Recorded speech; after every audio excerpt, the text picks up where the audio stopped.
Здравейте и добре дошли в моят канал Изобилие с радост. Вашето пространство за духовно пробуждане, личностна трансформация и манифестиране на живота на мечтите ви. В това видео ще разберете какво е законът на привличането, как действа, как да го активирате съзнателно и ще ви покажа практически техники за манифестация. Ако искате живот изпълнен с любов, свобода и изобилие, останете с мен до края. Какво представлява законът за привличането? Законът за привличането е универсален принцип, според който мислите и емоциите ни оформят реалността, в която живеем. Той гласи, че подобното привлича подобно. Положителните мисли и нагласи привличат положителни събития и преживявания, докато отрицателните водят до нежелани резултати. Всяка мисъл, която задържаме в ума си, излъчва определена вибрация. Тази вибрация привлича към нас събития и хора с подобна енергия. Ако се фокусираме върху изобилието и успеха, ще привлечем повече от тях в живота си. Обратно, ако се съсредоточим върху липсата и страха, ще изпитаме повече от тези чувства и ситуации. Най-великите учители, живели някога на този свят, са ни оставили една фундаментална истина. Законът за привличането е най-могъщият закон в Вселената. Поети като Шекспир и Робърт Браунинг са го възпявали в стиховете си. Композитори като Бетовен са го предавали чрез музиката си. Художници като Леонардо да Винчи са го втъкали в платната си. А философи като Сократ, Платон и Питагор са го преподавали в своите учения. Имената са им останали вечни, а познанията им безсмъртни. Различните религии и култури – индуизъм, будизъм, християнство, ислям, херметическите традиции, както и древните цивилизации на Египет и Шумер, всички те по свой начин предават тази мъдрост. Законът за привличането е бил вписан в древни текстове и сечен в камък още преди 3000 години преди Христа. И въпреки, че много хора са се опитвали да скрият тази сила, тя винаги е била достъпна за онези, които дръзват да я потърсят. Законът е вечен. Той е действал в началото на времето, действа сега и ще действа завинаги. Той е невидимата сила, която подрежда целия ред във Вселената и управлява всяко събитие в живота ни, независимо кои сме и откъде идваме. Всеки от нас е магнит. Ние притежаваме силата да привличаме това, върху което насочваме съзнанието си. Независимо дали осъзнаваме или не, нашите мисли създават реалността ни. Хората, които постигат богатство, здраве или хармония, не го правят случайно. Те съзнателно или несъзнателно мислят за изобилие, благодарност, благополучие. Те не допускат съмнение. Умът им е зает с това, което искат, а не с това, което не искат. И така, чрез постоянна фокусирана мисъл, те привличат именно това. Вселената е като предавател. Представете си телевизионна кула. Тя излъчва сигнали на определена честота, а телевизорът у дома улавя тези честоти и ги превръща в картина и звук. Същото правим и ние, но не с техника, а с мисли. Ние сме най-мощните предавателни станции в цялата Вселена. Мислите, които изпращаме, определят какво получаваме в замяна. Картината, която виждаме в живота си, не е на екрана в хола ни. Тя е нашият личен опит, нашата реалност. Ако не ни харесва, време е да сменим канала, а това става чрез мисълта. Мислите създават реалността. Причината хората често да не получават това, което искат, е проста. Те прекарват повече време в мислене за това, което не искат. Вселената не разбира не. Тя улавя енергията и вибрацията на мисълта. Когато кажем «не искам да се проваля», тя чува «искам провал». Или казваме «не искам да закъснея», се превежда за нея като «искам да закъснея». За да променим това, трябва да мислим за желаното, а не за нежеланото. Тогава Вселената ще отговори с действия. Кои са 7-те закона на привличането? В закона за привличането има 7 подзакона. Макар че не ги разглеждаме като естествени закони, във всеки от тях се крият полезни насоки. Ето какво представляват. Магнетизъм. Този подзакон обяснява, че подобното привлича подобно. Отрицателните мисли се привличат помежду си, Но същото важи и за положителното мислене. Ако постоянно сме песимистично настроени, ще привличаме още негативни преживявания. Но ако се фокусираме върху доброто в живота, ще започнем да виждаме повече възможности и да подобряваме благосъстоянието си. Манифестиране или още така нареченото проявление. Този подзакон ни напомня да насочим вниманието и енергията си към настоящият момент, за да го променим. Да се тревожим за миналото или бъдещето няма да доведе до промяна. Но ако работим в настоящето, ще изградим по-добро бъдеще и ще сбъднем мечтите си. Правилно действие. Някои негативни аспекти от живота ни могат да бъдат премахнати или променени. Токсична работна среда, нездравословни връзки или неудовлетворяваща кариера, които могат да ни спъват. Когато премахнем тези негативи, отваряме пространство за неща, които ще ни помогнат да водим по-смислен живот. Ясното разбиране на личната ни цел и ценности ще ни насочи към правилните заместители. Финна хармония. Някои дни са страхотни, но не всички могат да бъдат такива. Понякога ще се проваляме или ще срещаме трудности. Това е част от живота. Важно е да признаем неуспехите си, защото те носят уроци. Както празнуваме успехите, така трябва да осъзнаваме и загубите си. Това ни балансира. Непоколебими желания. Този подзакон подчертава нуждата да останем фокусирани върху желанията и целите, които ще подобрят живота ни. Животът ни преминава през много фази, но трябва да знаем какво ценим и какво искаме, за да останем свързани със себе си. Целите и ценностите ни може да се променят, но ясното самосъзнание ще ни помогне да останем верни на най-важните си стремежи. Хармония. Хармонията около нас влияе на енергията ни. Когато сме заобиколени от хора с сходно мислени и цели, това ни вдъхновява и подкрепя. Тези хора ни дават увереност, мотивация и усещане за общност. Всичко това улеснява пътя ни към целите. Универсално въздействие. Това е същността на закона за привличането. Това, което излъчваме сега към света, се връща обратно към нас.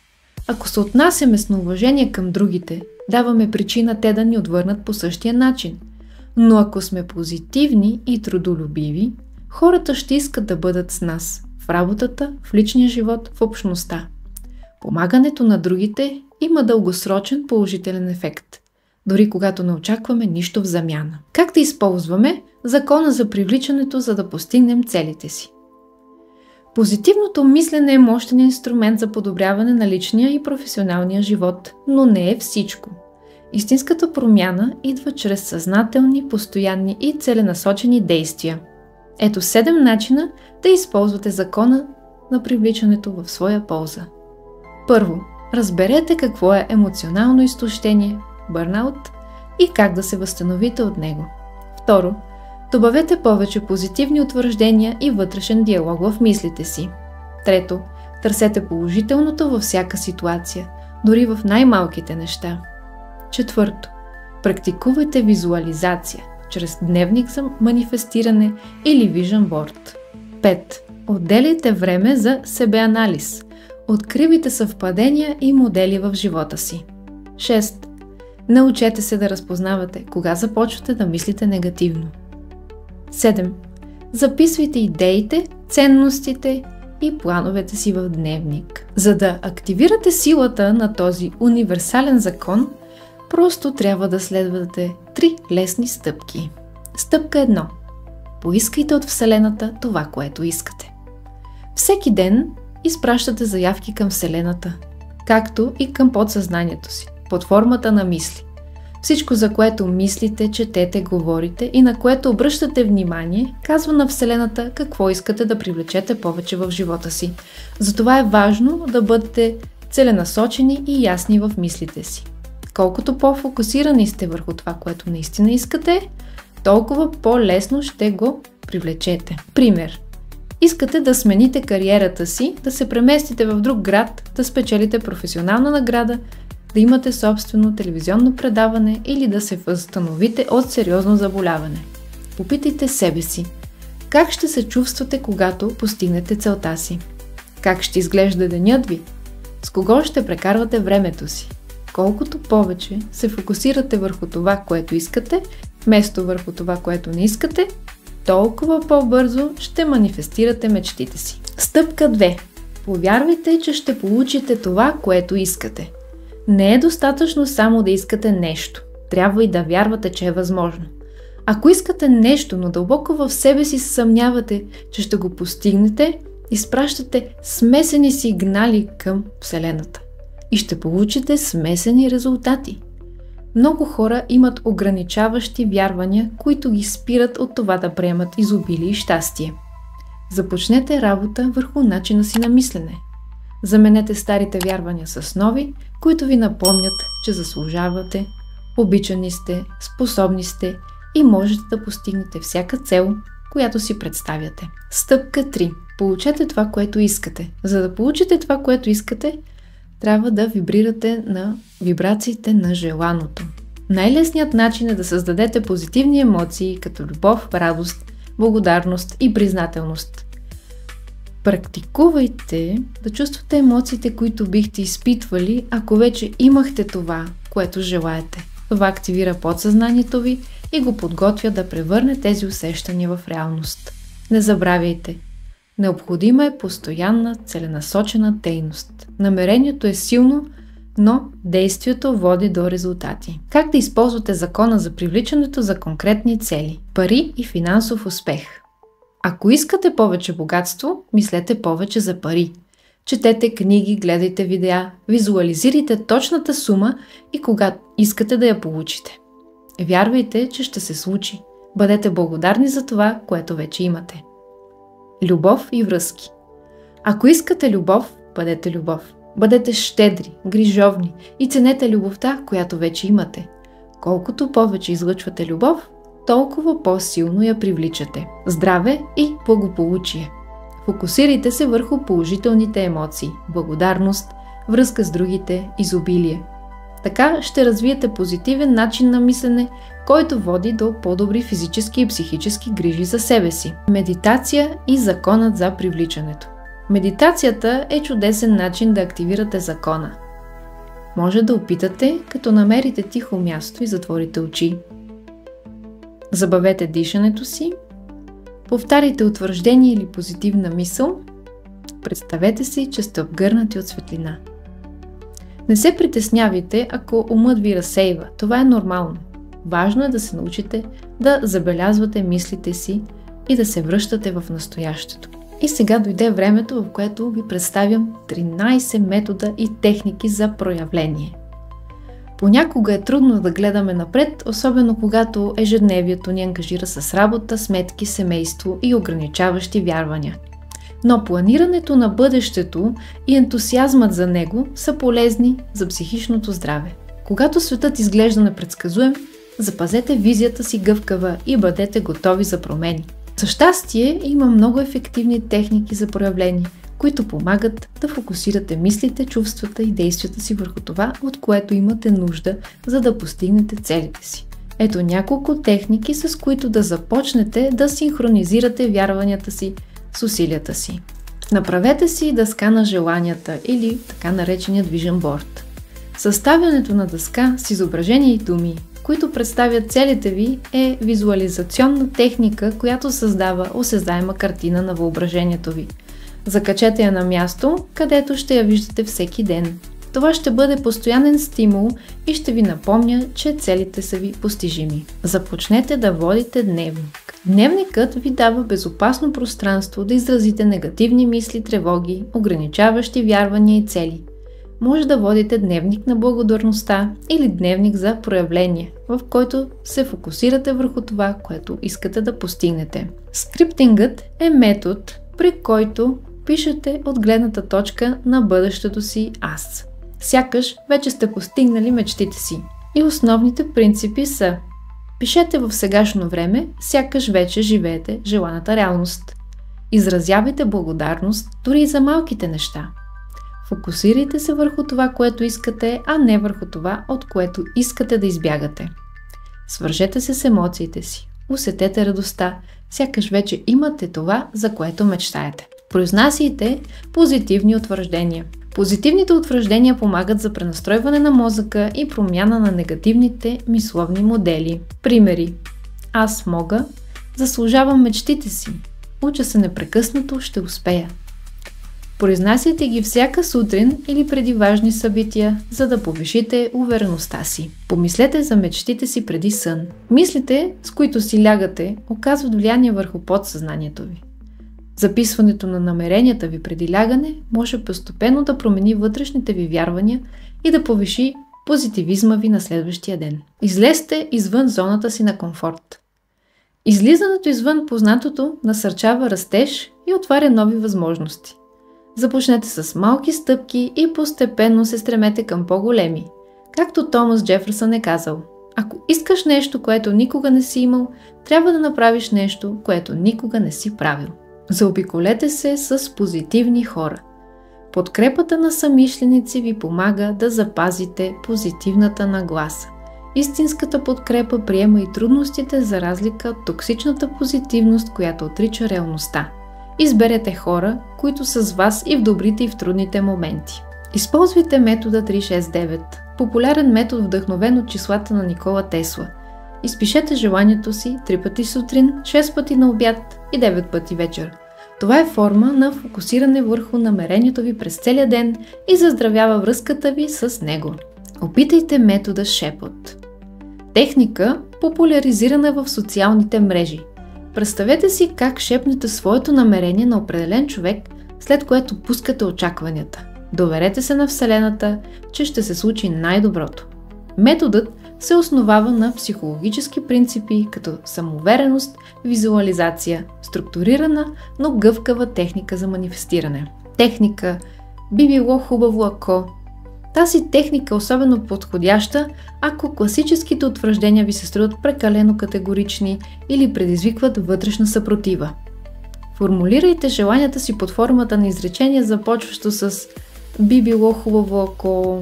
Например, би било хубаво ако живея с лекота и радост, би било хубаво ако пътувам често и свободно.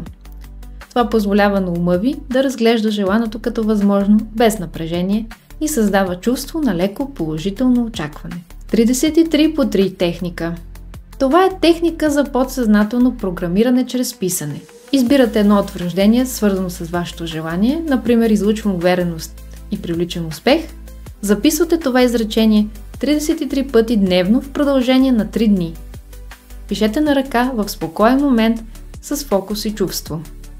Повтарящото се записване усилва концентрацията и вярата в желаното. 55 по 5 техника. По-интензивна практика, но изключително ефективна, ако я правите с вътрешна нагласа и постоянство. Изберете позитивно изречение, като например привличам стабилни и щастливи отношения. Запишете го 55 пъти дневно в продължение на 5 последователни дни. Много е важно да пишете с чувство, не машинално. Това засилва фокуса върху желаната реалност и ангажира ума ви на по-дълбоко ниво. Методът с двете чаши.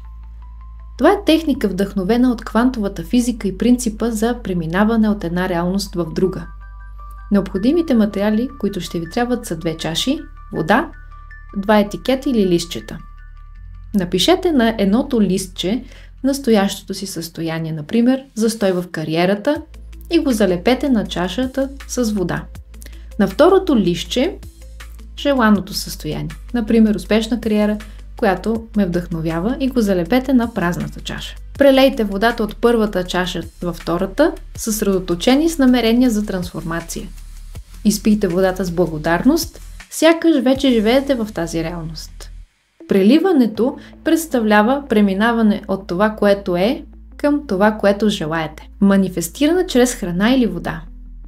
Вашето намерение може да се предаде на храна или вода, които след това консумирате съзнателно. Например, вземете чаша вода или храна, дръжте известно време и съсредоточете ума си върху конкретно желание. Може да кажете на ум или на глас: тази вода носи благополучие в живота ми. Тази храна ме изпълва със здраве и сила. Изпийте или изяжте с уважение и благодарност. Базирана е на идеята, че водата и храната поемат и предават енергийни вибрации. Причини законът за привличането да не работи в момента. Законът за привличането не е магия. Ако не виждате резултати, спрете за момент и размислете върху прилагането му в живота си. Възможни причини да не действа са липсата ви на ясна цел или смисъл, не сте сигурни какви цели искате да постигнете, липсва ви мотивация и готовност за усилия, страдате от ниско самочувствие или неувереност, изпитвате психическа умора и стрес, което изчерпва енергията ви. Само с позитивно мислене и без действия няма как да стигнем далеч. Но оптимизмът може да ви вдъхнови и потикне към работа. Правилната нагласа е важна, но дисциплината, поведението и ясните цели са това, което води до реална промяна. И разбира се, малко късмет и постоянство никога не вредят. Те ни държат в движение, дори когато нищо не върви по план. Не е магия, това е привличане плюс действие. Както при всичко друго в живота, мечтите работят само ако и ние работим за тях. Позитивната нагласа само изглажда пътя. Не е това, което ви отвежда до целта. Истинското манифестиране се случва чрез действие, планиране и позитивно мислене. Усилията, които влагате в себе си сега, ще се отплатят в бъдеще. Започнете още днес. Вървете към целите си и един ден ще видите с очите си какво сте привлекли със своите положителни действия и нагласа. Ако това видео ви помогна да разберете по-добре закона за привличането и ви вдъхнови да сътворите своята мечтална реалност, харесайте, оставете коментар и го споделете с човек, който също е готов да се пробуди за своята сила. Абонирайте се за канала ми Изобилие с радост с камбанката за още видеа с мощна енергия, насоки и практически техники за изобилен и осъзнат живот. В следващото видео, което ще излезе отново във вторник, ще ви разкрия един от най-магичните аспекти на духовното пробуждане – как Вселената общува с нас. Ще научите как да разпознавате знаците, които постоянно ви се изпращат и как да разчитате невидимите послания около себе си. Не го пропускайте! Това може да промени начина, по който възприемате света. Помнете, всеки ден е нов шанс да пренапишете своята съдба. Вселената е на ваша страна. Вие сте създател.